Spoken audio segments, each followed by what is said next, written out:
How often do we find the power in quiet in the busy, noisy world of today, where people are always talking, arguing, and giving their opinions? Marcus Aurelius, a Roman emperor and Stoic philosopher, taught that the best way to react is not from words, but from the quiet places we choose to keep in the middle of the chaos. Don't argue about what a good man should be like. Become one, he said, saying that our actions and silences speak louder than our words. But why is silence so powerful? Have you ever felt bad about saying something in anger or haste? Imagine how different things could be if you chose silence in those tough situations. Stoicism doesn't just teach us how to deal with problems in life. It also teaches us how to use them for personal growth and peace. For example, think about how mistakes can lead to fights and how gossip spreads. Discord, or places where unfair criticism hurts the soul at these times.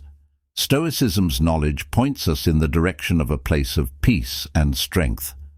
Marcus Aurelius thought that a person who lives in harmony with himself also lives in harmony with the universe. This harmony often starts with our choice to be quiet. If you're ready to learn more about how silence can change not only times of conflict, but also your everyday interactions, please leave a comment. Let them know you're ready to dive into the 10 situations. Marcus Aurelius saw times to be quiet and think. Let's find out how the Stoic art of silence can help us understand each other better. Peace and harmony inside lesson number 1.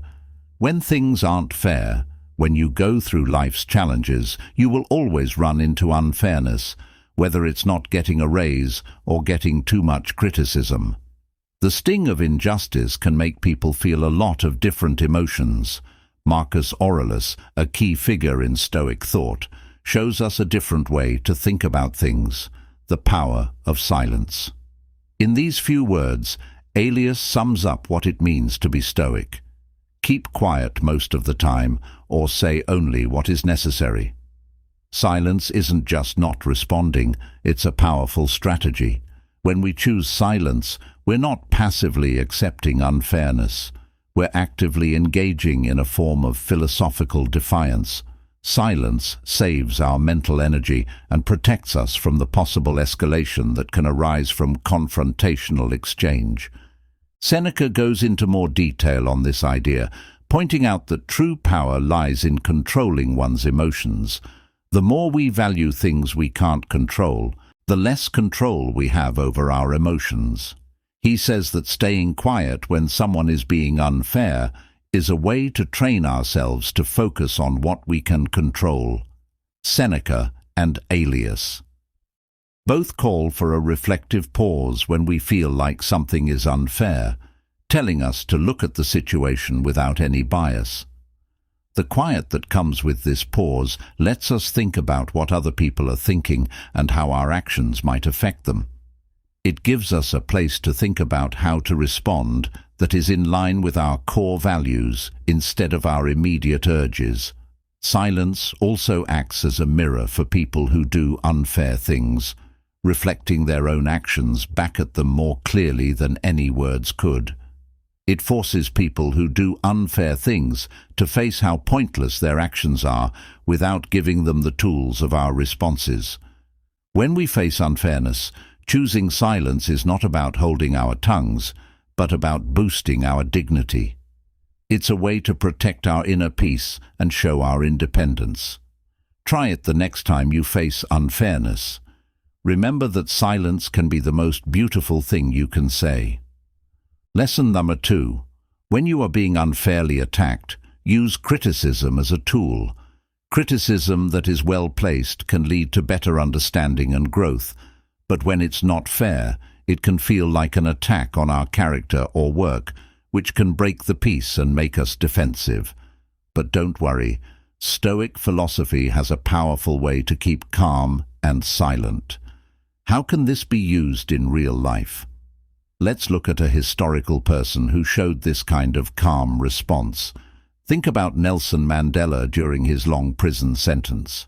He was unfairly criticized by his captors and the government.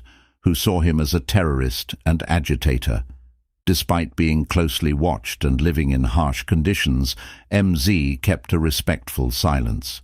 He chose to follow the Stoic principle that the best revenge is to be unlike him who did the injury, instead of getting angry or bitter.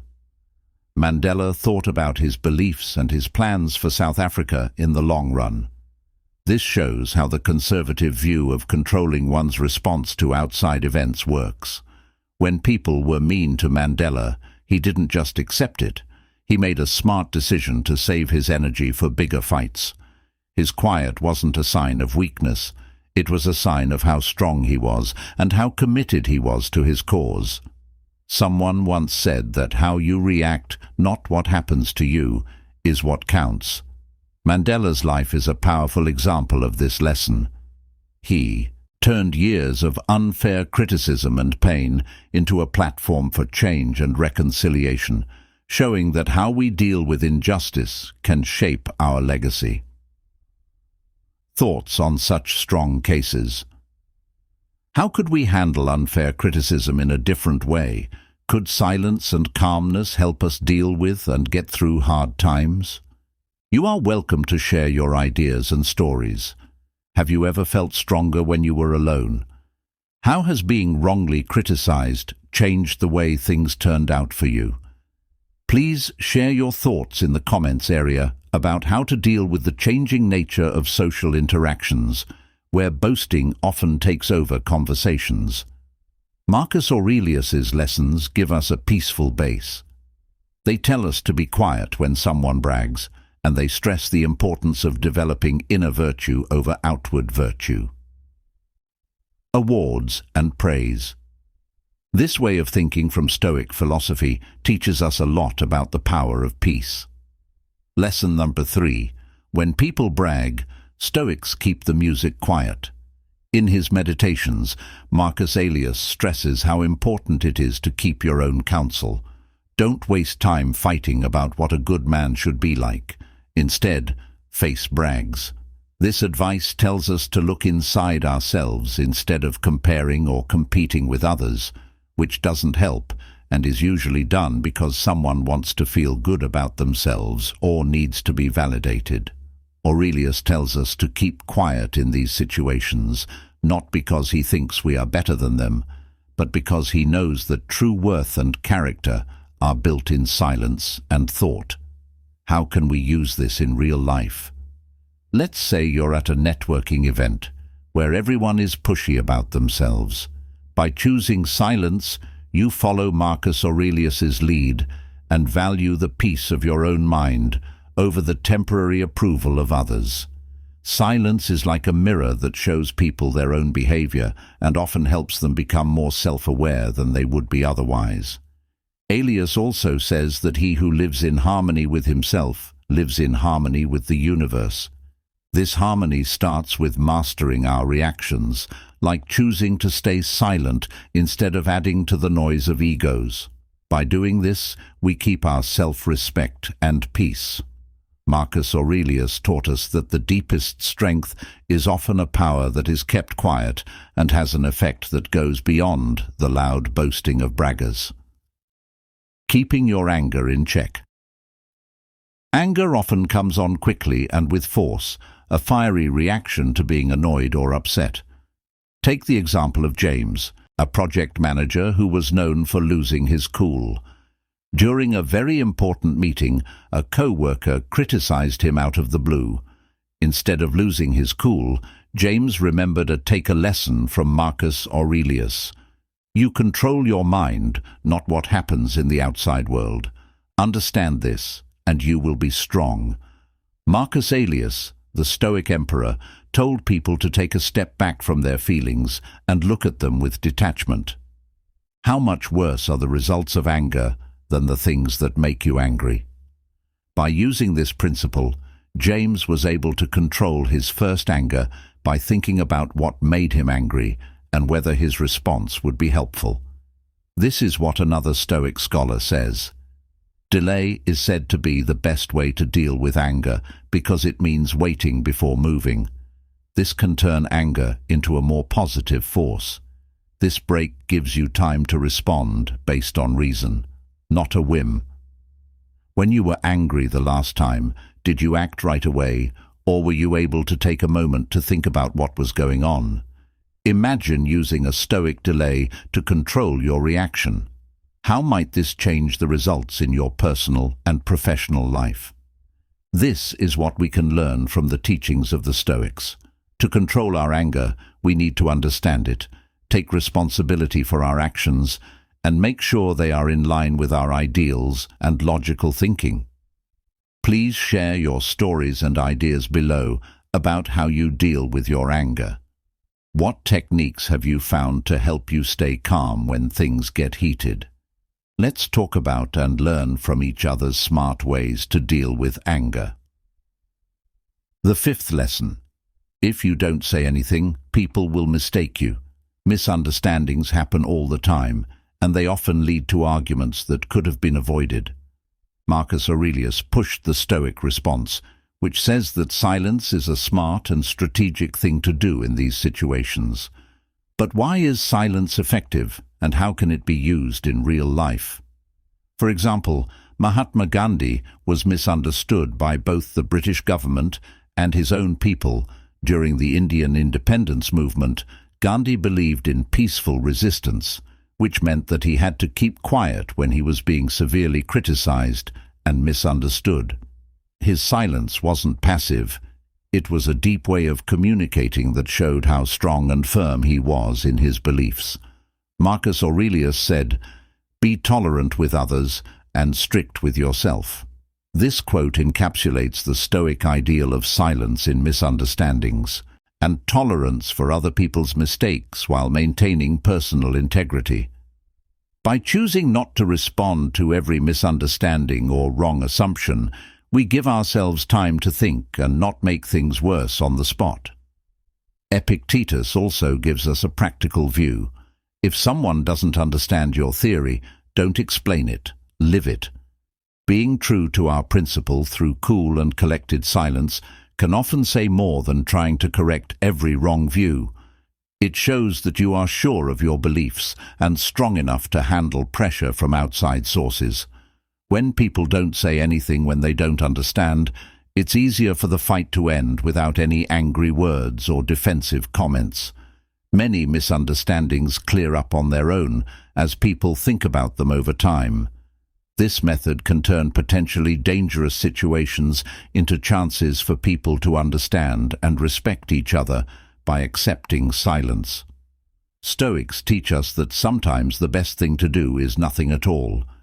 By avoiding direct confrontation with every misunderstanding, we pave the way for deeper knowledge and more meaningful solutions before moving on to Lesson 6. Please accept my thanks for coming with me to this stop. As you are here, it shows that you are determined to put the lessons of Stoic philosophy into practice and become more valuable. Now, let's move on to the last 5 lessons in this journey. In the changing world of human interactions, where insults and harsh words are sometimes thrown like storms, Marcus Aurelius's wisdom serves as a calm anchor. His Stoic teachings help us through these storms by encouraging us to stay calm and collected. 6th lesson. Getting through the storm of insults. Insults can make you feel bad right away, which can lead to bigger fights or long-lasting anger, but Stoicism can help you find a different way. Marcus Aurelius famously wrote, "The best way to get back at someone who hurt you is to be unlike them." This says that the right reaction to insults is not to respond with insults of our own, but to rise above the negativity and keep our cool and integrity. For example, think about the story of Cato the Younger, a Stoic who often faced public ridicule and insults in the Roman Senate despite harsh provocation. Kay's answer showed an amazing level of stoicism. He kept quiet and calm, showing that personal virtue was important to him. The fact that he was able to handle the insults without getting angry or seeking revenge made a strong and lasting effect. When someone insults us, it's important to keep quiet, because it stops the situation from getting worse and gives us time to think about what the insult was really about and choose a reaction that fits our values instead of our instincts. Seneca added to this idea by saying, "He who does not wish to be vexed by a fool knows best how to ignore it." In other words, if we don't pay attention to an insult, it can't hurt us. When we handle insults with grace and silence, we can turn potentially bad situations into chances to grow and think. This Stoic lesson teaches us that our self-worth is not based on what other people say, but on what we consistently do and choose. As a rule, the simplest answer is the most powerful. How are you going to handle the next storm of insults? Are you going to let it upset your peace, or are you going to use it to make your tough resolve stronger? The seventh lesson is about how to deal with loss. Everyone will experience loss at some point in their lives, and it will have a big effect on them. Stoic philosophy, especially the teachings of Marcus Aurelius, can help you deal with loss with grace and strength. Marcus Aurelius said that you control your mind, not what happens in the outside world. Understand this, and you will be strong. This point of view is very important when dealing with loss because it tells us that we can control how we react to what we lose, but not what we lose. But how can we use this teaching in real life when we are grieving and losing someone? Admiral James Stockdale used Stoic principles while he was in prison for a long time during the Vietnam War. He lost so much, including his freedom and his normal life. Stockdale found strength in the Stoic idea that his ultimate freedom lay in his ability to choose how to react to his situation. This situation supports the Stoic idea that how we deal with loss shapes our character more than the loss itself. Why is this Stoic way of dealing with loss so powerful? Because it lets us see loss not just as an end, but as a part of a bigger story of personal growth and resilience. Something Seneca, still another Stoic thinker, says, "Let's think as if we were nearing the end of our lives. Let's not put anything off, and let's balance life's books every day." The point isn't to make the pain of loss go away, but to use it as a reason to think about our lives and make changes for the better. How have you dealt with loss in the past, and how has it changed how you think about and deal with loss? Please share your stories and thoughts in the comments section. Your thoughts could help someone else deal with loss. When we have a patient attitude, we learn to value what we have, even though we know we will lose it. This doesn't mean giving up. It means being involved with life and realizing that every loss teaches us something useful about our strengths, our goals, and our ability to recovery. Lesson number 8. Be willing to be quiet when things aren't clear. In a world full of confusion, the urge to react right away can often lead to mistakes or regrets. Marcus Aurelius, a staunch Stoic, wrote that it is better to trip with the feet than with the tongue.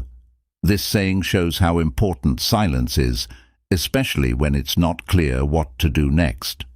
An example of this principle can be seen in crisis management situations, where leaders often have to make decisions based on incomplete information.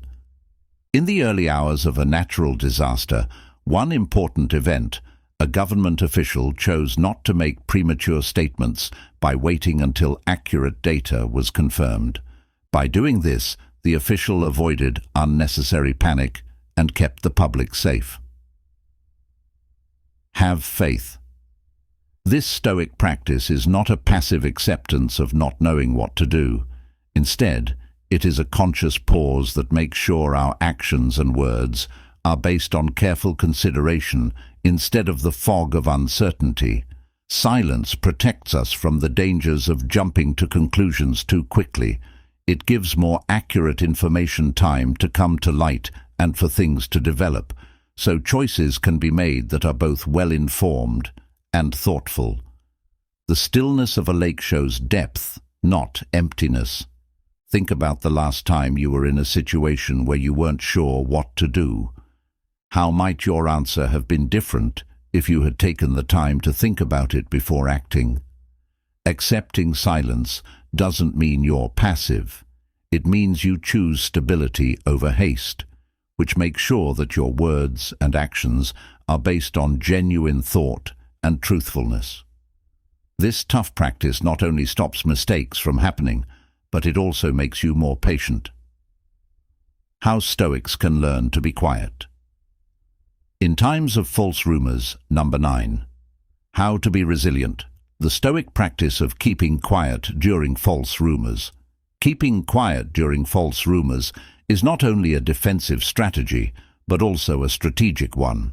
Marcus Aurelius said, "You always have the option of having no opinion." There is no need to get upset or trouble your soul about things you can't control. This Stoic wisdom is very helpful when dealing with the distortions that rumors can cause. For example, Alexander Hamilton, one of the founders of the United States and the first Secretary of the Treasury, was often involved in political scandals and personal rumors, but he often chose to publicly deny them. He might have been able to save energy and keep his pride by choosing to be quiet instead of getting involved in a public argument. Why is silence so powerful in these situations? It acts as a wall, stopping the spread of lies and lowering the emotional impact of them. By not responding, we show controlled, thoughtful restraint, showing that not every provocation needs our response. This kind of response can disarm those who are angry, the narrative more effectively than confrontation. How might adopting this Stoic silence change how you respond to false rumors? Could it change the outcome of these stressful situations if you choose silence when faced with rumors? Stoics teach us that how we respond to false information can either make it stronger or weaker. By choosing to remain silent, we are in line with a philosophy that values peace and honesty. What do you think about using quiet to fight false rumors? Have you ever tried it? Useful lesson number 10. Ignoring talk about idols and leave other people's mistakes alone. Marcus Aurelius gave us a timeless lesson of how important it is to focus on our own lives instead of getting involved in pointless rumors. This Stoic principle tells us to save our energy for important pursuits instead of wasting it on unimportant things. Take the case of modern workplaces, where gossip can often take over talks. Aurelius said that a Stoic should focus on the tasks at hand instead of engaging in such idle talk. This not only helps keep things professional, but it also sets an example for others by ignoring idle talk. The Stoic shows by example that honesty and concentration are more important than idle chatter. Dear my friend, gossiping may seem harmless, but it can hurt relationships and make things more heated. Also, talking about nothing can keep us from our goals and cause us to make assumptions about other people's intentions or character. Ignoring idle chatter is in line with another Stoic belief. It's not events that bother us, but the way we react to them. As we look at the 10 situations, let's make sure that our words and deeds make